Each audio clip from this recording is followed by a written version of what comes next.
Welcome to part 7 of our RC car build, and this step is actually broken down into 4 steps, and we start off building out the steering column, and then we add in the battery divider into the chassis.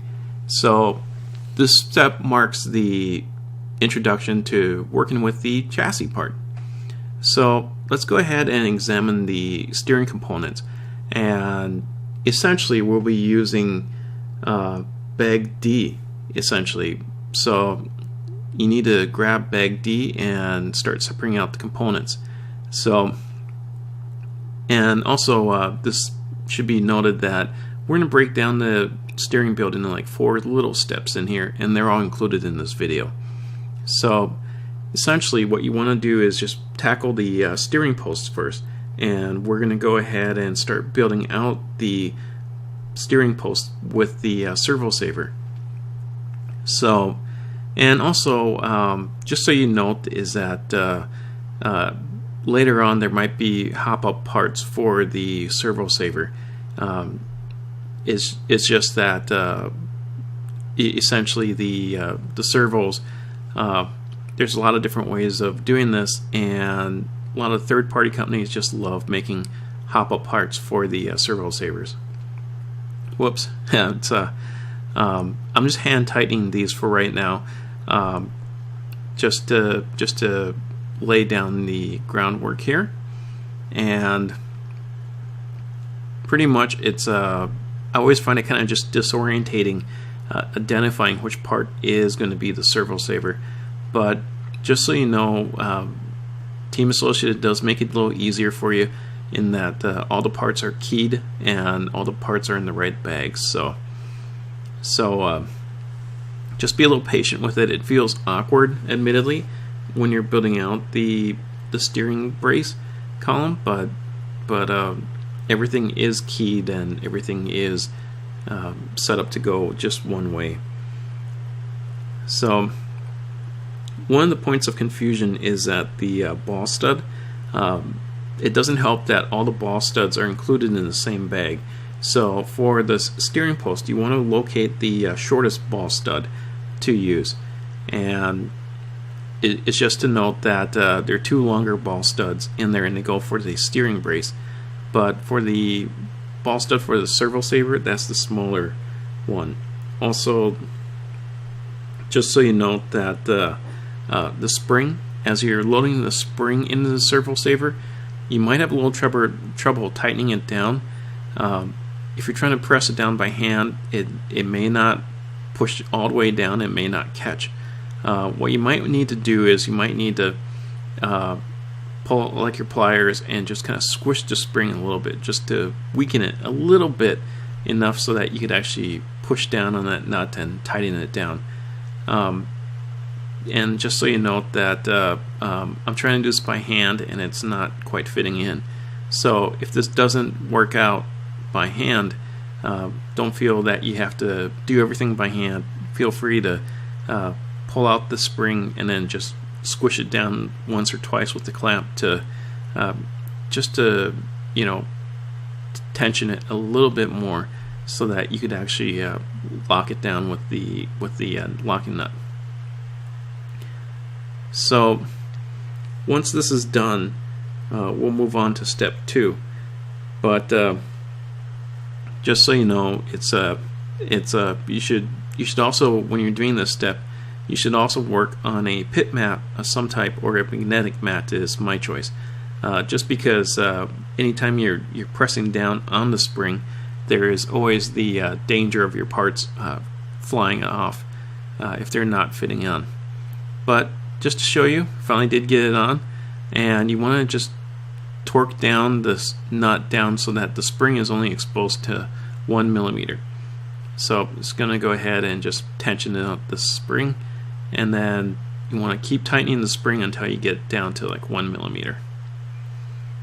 But just a kind of a finicky component, but just showing you what this looks like there.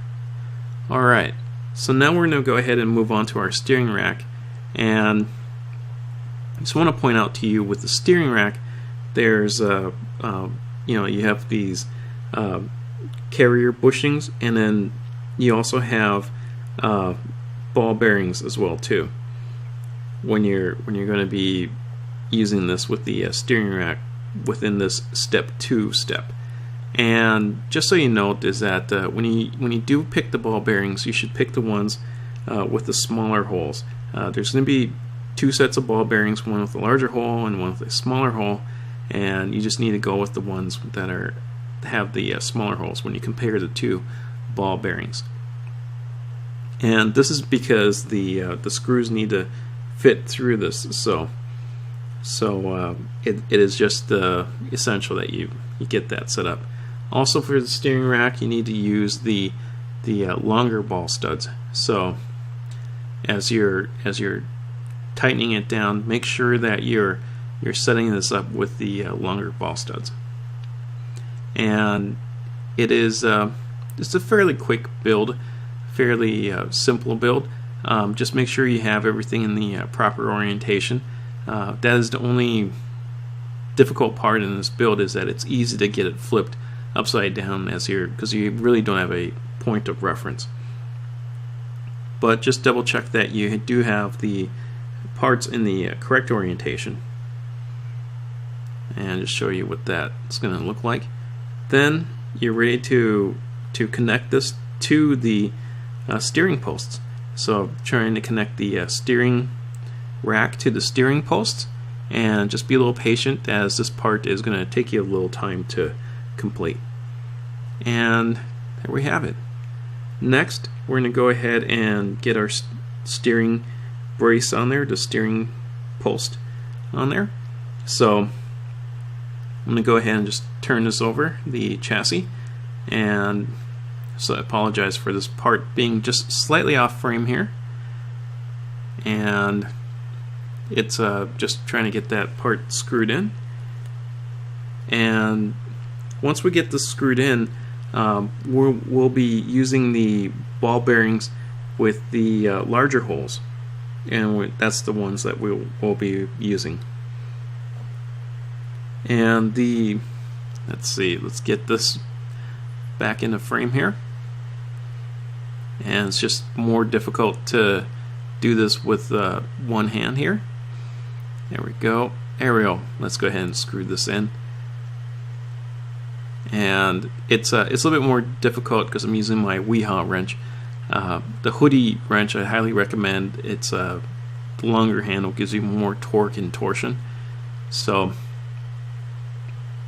there we go. And I'm going to grab my ball bearing, and just want to show you these. These are the ones with the larger holes. There we are.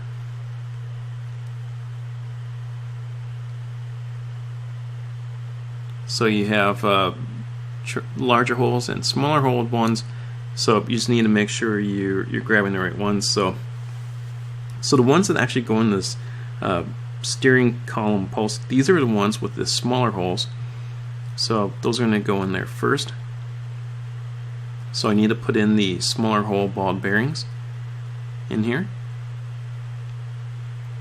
And then on the top ones, I'm going to use the larger hole ball bearings, and those are going to be the ones that go on the top. And then I'm going to place the retaining post up there, and there's one screw that holds in this retaining post. Just like that. Perfect. And this forms our third step. And once I get this retaining post in, the fourth step is going to be to place in the battery cradle.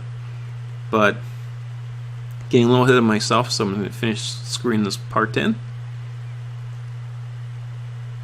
And it feels good working on the chassis. There we are. There's our steering column. And that is looking very nice. Quite happy with the steering column here. Alright, and let's go ahead and place in the center battery cradle. And this just takes 2 screws to load in, and this is going to complete our fourth step. So go go ahead and we'll screw this in, and here we go. Let's get that in, and that is going to finish out this portion of the build. Thanks for watching, and remember, everything matters.